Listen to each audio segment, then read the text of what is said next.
I see you drag that particular clip into DaVinci Resolve timeline, then pick up the blade tool and cut, delete silent gap, cut, delete silent gap. But what if there's a better way to do it that will save you hours of editing time? It's called Ripple Delete Silence, and it's a new feature in DaVinci Resolve 20.0. Actually, there is a good way to use this particular feature, and there's even a better way, and I will show you both. Let's get into it. So now that we have our clip on the timeline, what you need to do is to select the clip, then go to the menu section here and click on clip, scroll down to audio operations, and from there go to Ripple Delete Silence. You can see that we have a new dialog box here titled Remove Silence. You can also see this particular visualizer. What it means is the parts that are going to be deleted. Of course, we want to remove the silence part so that we have only the parts that are good for our video editing, right? Next thing we're going to do here is to click remove. What you will now see is that it's going to remove the parts that you don't want on the video. Of course, will it do that? It will. Let's check what we have here. You can see that it has already sliced all the videos and cut it as if we've already done our rough cut. This is a good way to do it because it helps to remove the silences on our videos. That is our aim, right? But it's not a very good way to do it because it removes even the important parts of our video. And if you play this particular video, you're going to see that the video is very choppy, meaning that it cut off important parts of our video. So let me show you a better way to do this so that you can achieve better results. Now that you're here, I want to quickly let you know that I make weekly videos on photography and filmmaking education. So if any of this interests you, go ahead and subscribe to the channel and also like this particular video for the algorithm. Thank you for doing that. Let's get back to the video. So now what you are going to do here is we are going to do two things. Number one, we have to make sure that our audio is on the right volume.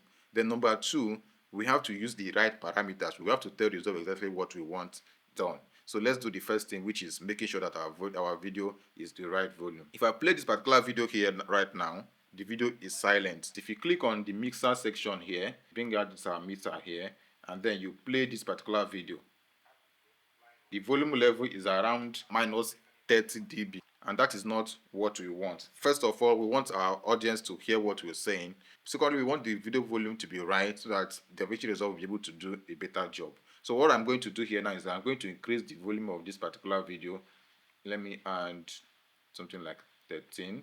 Take it to 13 there. So and if I play it, for the first time, not just that it's louder, but when you check the visualizer here again, you can see that our video is now louder. The good thing about this is that the lowest part of our video is above minus 20 dB, and that is what you want. So let's get to the second step of this better way to remove silence in DaVinci Resolve. So with the clip already selected, what you need to do is to go to the clip section again and then go to audio operations and click Ripple Delete Silence. Now we are going to set the right parameters to make sure that DaVinci Resolve removes this particular silence in the right way. If you look at what we have here exist currently, the threshold says minus 25.5 dB, and what this means is that you are telling DaVinci Resolve to remove any audio level that is below 25.5 dB. And remember that our video is what? Our video is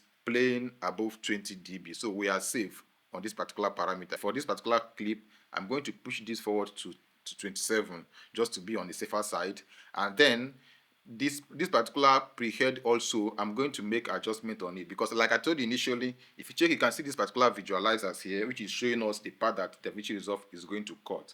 But if you look here closely, you can see that, of course, this is the place that is silence, but if you look closely here, you also see that there's an artifact of our audio that is here. So if you go ahead and do this right now, it's going to cut off some parts that I'm actually speaking on the video. So what I'm going to do now is that I'm going to use this particular prehead and post tail to make further adjustments. If I use this particular prehead now, just watch what is going to happen with these visualizers. If I push it forward now, you see that that particular point has already gone, right?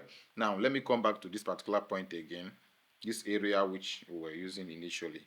If I adjust this particular prehead now, just watch what is going to happen with the visualizer. You can see that some parts are going away. This was here initially, but now it's moving to this point now.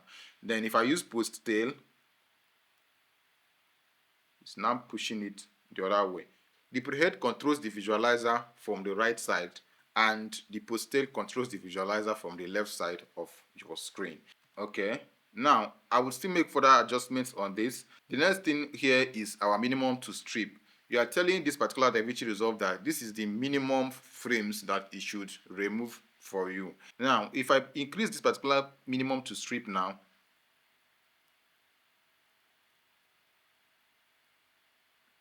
what you notice now is that some parts of the visualizers have disappeared. Now, why had that happened is that those parts are not up to 22 frames, which is what I told DaVinci Resolve that should be the minimum of silence to remove. That means any place that it is any minor pause, the DaVinci Resolve should just ignore it. Let it remove only the parts where there are like very long pauses and silences that is up to 22 frames. So if I still push it, let me zoom back. If I still push it forward, you can still see that some visualizers are disappearing. So for now, I'm just going to leave this one here at 32 frames.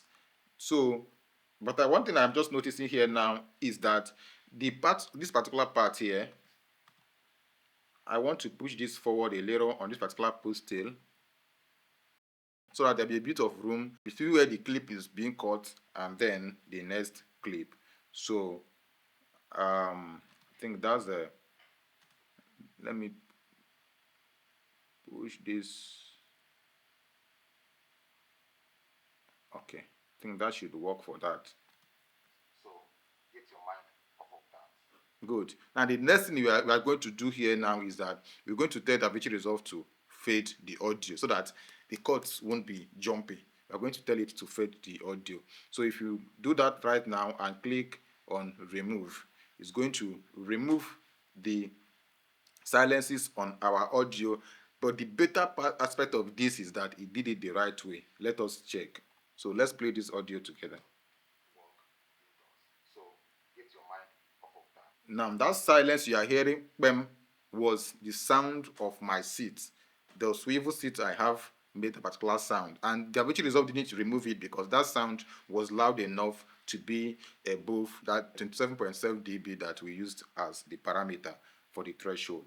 Now, if I scroll to any other point, say that there was a cut, and play the video.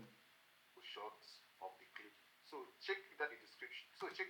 Okay, good. Of course, I'm rambling here, but that is not the essence. The thing is to make sure that the videos were cut the right way. And you see the part where we told DaVinci Resolve to add silences. Look at what DaVinci Resolve just did for us here. Automatically added fade on the cuts. Make sure that everything you are doing, you see, in accordance with the rule laws in your own country. This is what I would have done if I was streaming these particular videos myself. If I was cutting the particular videos myself. This is, in fact, DaVinci Resolve finished work here with this particular new update. Anyways, that's pretty everything you need to know. If you found this particular video helpful, like the video, comment below, and subscribe to the channel, guys. Please help me get to 1,000 subscribers and above. Subscribe to the channel. Thank you for doing that. If you want to see more videos on DaVinci Resolve tutorials, check this particular first playlist here. If you want to see more videos on filmmaking, check this particular second playlist here. Thanks once again for watching, and keep creating.